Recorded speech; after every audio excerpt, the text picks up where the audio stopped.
Deuxième poteau, voire au troisième, c'est trop compliqué ce que proposent les joueurs du CS Sfaxien dans cette fin de partie. La frappe d'Arzi, c'est repoussé.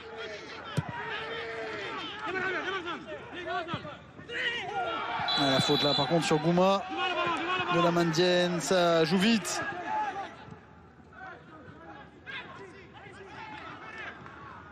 Camara qui fait faute. Il n'en sera rien.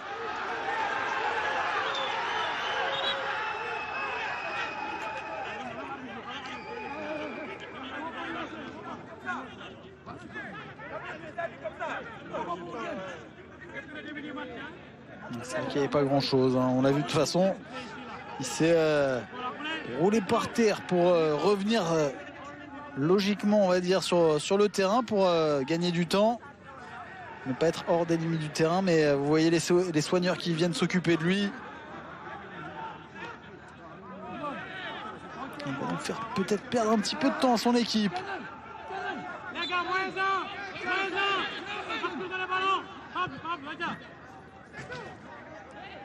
Il faut revenir sur le ballon.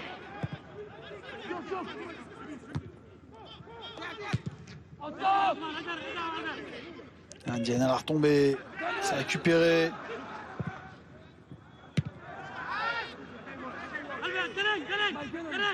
Gouma le contrôle.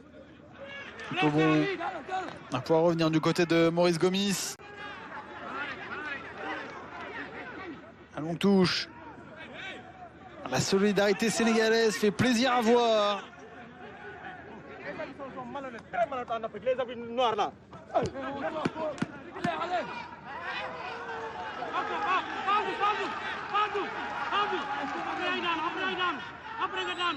Touche pas forcément réglementaire, le jeu qui se poursuit.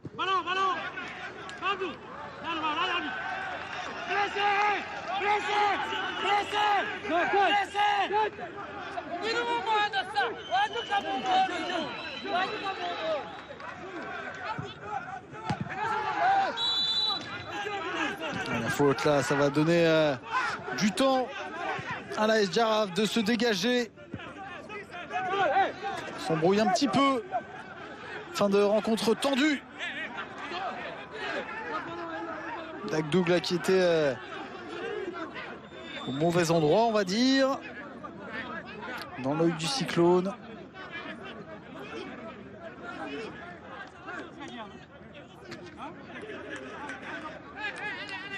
Évidemment, on suit les résultats en direct dans cette Coupe de la Confédération. Et on n'ira pas plus loin. 0-0 dans cette partie entre le CS Sfaxien et l'AS Jaraaf. Ce résultat qui profite aux Sénégalais qui vont terminer en tête de ce groupe C de la Coupe de la Confédération. Le CS Sfaxien est tout de même qualifié, mais termine à la deuxième place de ce groupe C.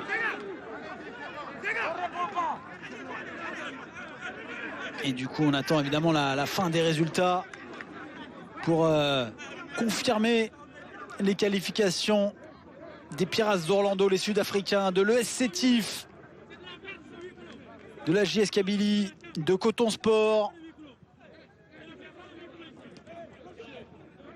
et du Raja Casablanca et du Pyramids FC. Le Raja Casablanca qui va terminer cette phase de poule avec un 6/6, 6 victoires en autant de rencontres. Tirage au sort le 30 avril, les quarts, les demi, pour savoir qui succédera, pourquoi pas, au RS Berkane. Le RS Berkane qui ne conservera donc pas son titre. Éliminé le RS Berkane dans le groupe B. Les Marocains qui ont été devancés par la JS Kabylie et par Coton Sport. Mais en tout cas, très très belle surprise de voir les Sénégalais de l'ASC Jaraaf au rendez-vous des quarts de finale et surtout qui terminent premier de leur groupe devant Sfax, devant l'Étoile du Sahel,